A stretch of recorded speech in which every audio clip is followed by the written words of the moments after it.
tercera parte continuamos con la lectura del segundo capítulo de Sacrificios Humanos entre los Mexicas y otros pueblos indios, realidad o fantasía, por Phil Peter Hasler, etnólogo. Mitos y rituales. Unas palabras hay más que aclarar. El mito y el ritual. Brevemente se puede entender un mito como una palabra sagrada y un ritual como una acción sagrada. Generalmente hay una relación estrecha entre los dos. Sin embargo, hay que diferenciar estrictamente la palabra de la acción para prevenir una confusión, como lo demuestran las interpretaciones de los grabados concernientes a degollaciones por sí mismas como un ritual, no conforme a la realidad a causa de su imposibilidad.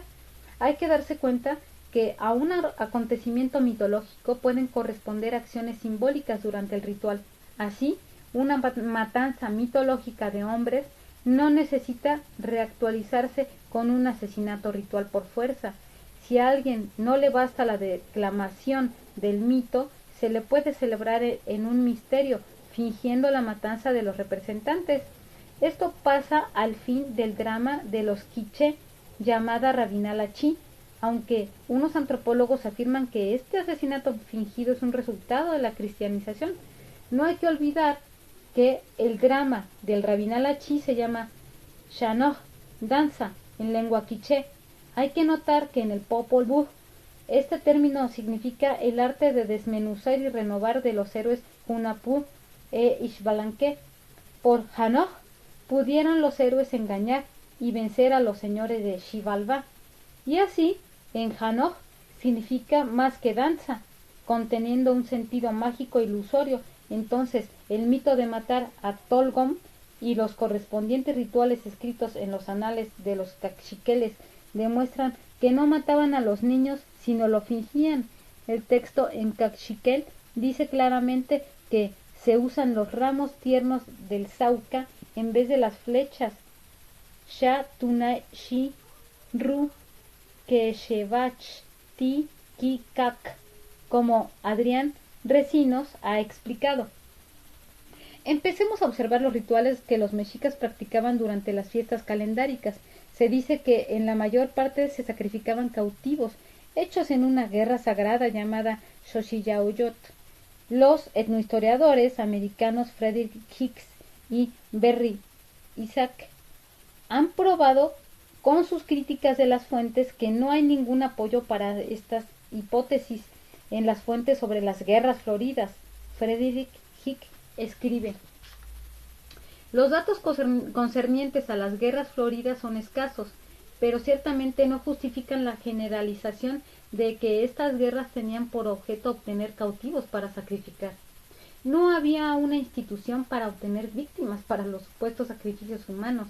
Bernardino de Sahagún y Diego Durán son los más importantes informantes sobre las fiestas calendáricas durante los cuales se dice que sacrificaban a hombres, aparte de la difamación de la religión indígena prehispánica por los sacerdotes cristianos y por los indios cristianizados como obra del diablo. Hay que notar los asuntos siguientes. Según Bernardino de Sahagún y Diego Durán, los cautivos fueron sacrificados representando los dioses de los mexicas. Parece que no han notado esta situación curiosa, por no decir absurda. En dichos sacrificios no se da una ofrenda humana a un dios o a un ser sobrenatural, sino que la víctima misma es el dios representándole. Dándose cuenta que la víctima era un cautivo, respectivamente un enemigo, es como si un criminal hubiese representado a Jesucristo en un misterio cristiano para ser crucificado y matado en realidad. Es una reactualización de un mito o un evento sagrado histórico. No hay que matar a los hombres realmente por fuerza. Esto se hubiera debido percibir si se hubiese leído y analizado precisamente el siguiente texto en náhuatl del Códice Florentino: Mec Oalquica in Chichicomecoa in Imixitlaoan no Tototecti in Cuac Ho Tosi no Icuac Miki. Eso se traduce como sigue: entonces vinieron los Chicomecoa, representando a los Totecti, que murieron también cuando Tosi se murió. Vinieron los Chicomecoa, que murieron. Tomado literalmente, es absolutamente imposible, pero considerándolo como una representación teatral en que no se mata a hombres realmente, sí es posible. Evidentemente, ese es el sentido del texto en náhuatl, porque la palabra Imixiptlahuan es una forma del plural Xiptlalti, que se dice en español representante, y el verbo Ixiptlati significa representar un papel, según Simeón, o representar persona en farsa, según Molina. El misionero Bernardino de Sahagún no tradujo ese texto en náhuatl, sino lo interpretó como sigue: salían los sátrapas de la diosa Chicomecoatl vestidos con los pellejos de los cautivos que habían muerto el día antes. A esto llamaban Tototectin. Pero su interpretación no se puede apoyar por el texto en náhuatl. Otra cosa es el juego de pelota. Su referencia al sacrificio humano es muy vaga en las fuentes. Ni siquiera se conocen las reglas del juego.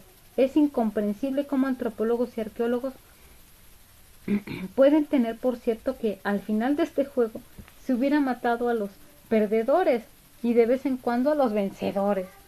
Sobre todo esto hay que decir que no hay una base mitológica para el supuesto sacrificio humano, porque el matar y degollar y sacar el corazón de Huitzilopochtli a su hermana Coyolxauhqui no es un sacrificio ni un asesinato ritual, como ha comprobado Edward Seller al principio de este siglo, pero nadie parece haber tomado consecuencias de esta comprobación, ni siquiera Seller por sí mismo, supuestos modos de sacrificar y métodos quirúrgicos.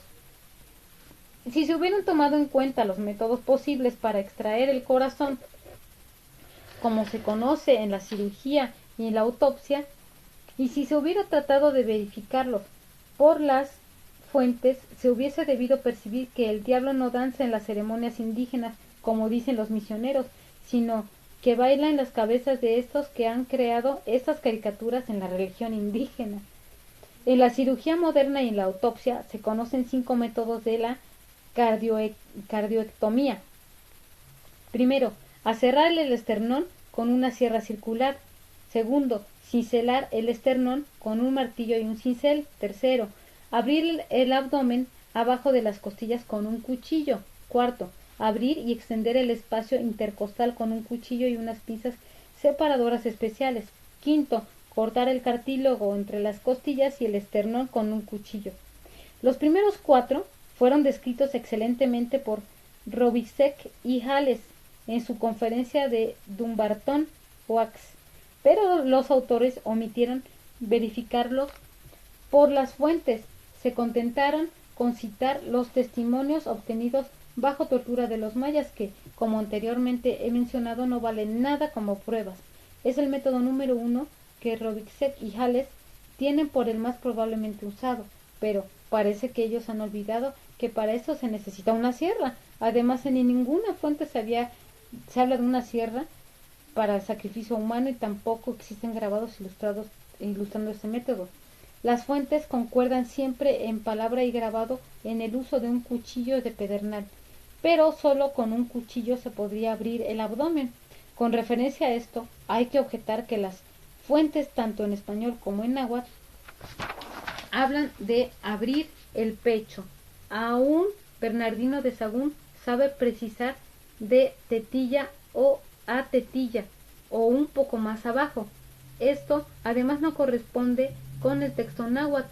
Solo unos pocos grabados dejan abierto si se trata de abrir el pecho o el abdomen, porque los grabados son bastante esquemáticos y vagos y no pueden servir como pruebas para demostrar que lo que se abre es el abdomen.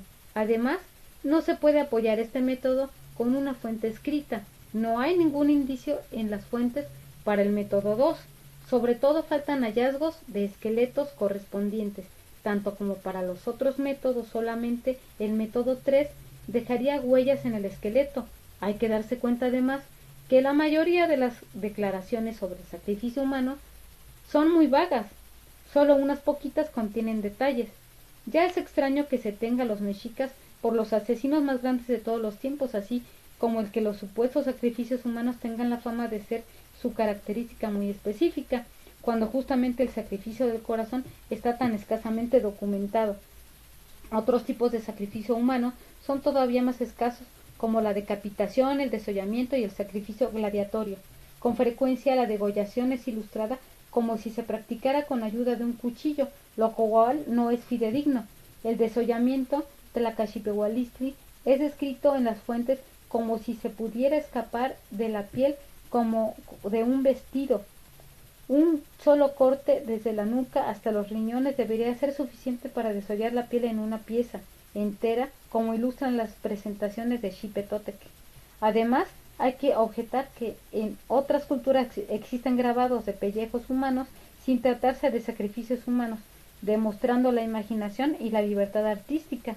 Con referencia al sacrificio gladiatorio o Tlahuahuanalistli y también al Tlacacalilistli, hay que notar que hay otras posibilidades para interpretarlos como iniciación o tortura, respectivamente como mito o ejecución. Por ejemplo, simbolismo.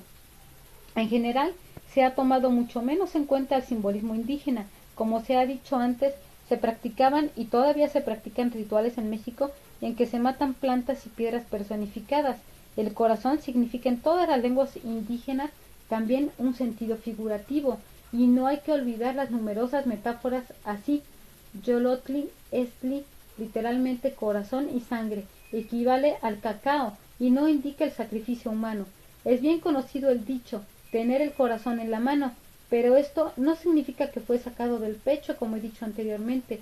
Pero muchos antropólogos y arqueólogos parecen casi siempre tomar literalmente los grabados, la ilustración de una locución figurativa alemana, Das Herz Snuden, que se dice literalmente encender el corazón para enamorarse y apasionarse, debería ser, según la lógica de dichos intérpretes, una prueba de un sacrificio humano. Así, es comprensible que los españoles no pudieran ver un sacrificio del corazón, porque la extracción del alma no es un hecho quirúrgico.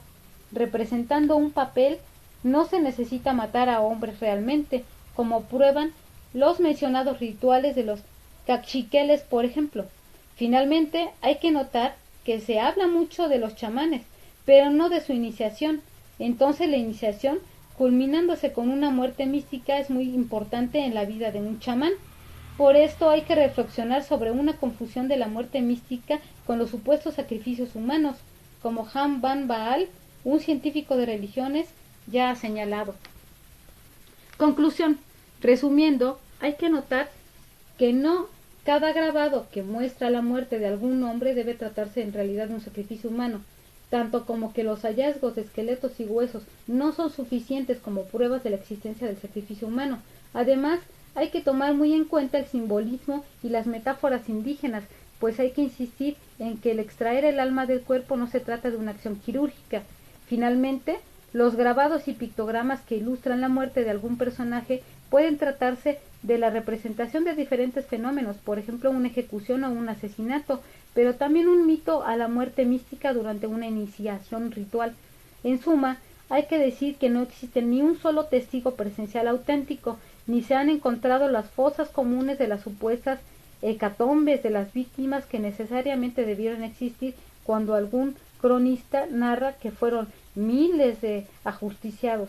Tampoco hay libros rituales como se conocen en la India, ni un término técnico en la lengua ritual del náhuatl para dicho sacrificio del corazón, ni en otra lengua indígena. Tampoco hay una base mitológica ni una descripción. El fenómeno no es el supuesto sacrificio humano en sí mismo, sino la creencia imperturbable de su existencia y práctica cotidiana por los pueblos y otros pueblos indios, oponiéndose inclusive a todas las contradicciones de las fuentes. Pero lo que sí hay son mentiras, cuentos de oír decir, cuentos para niños, fantasías justificando tanto de la conquista como de la cristianización, especulaciones y teorías. La argumentación circular de los antropólogos y arqueólogos es evidente. Los conquistadores, como también los misioneros, veían grabados, los cuales, sin entenderlos, tenían por sacrificios humanos.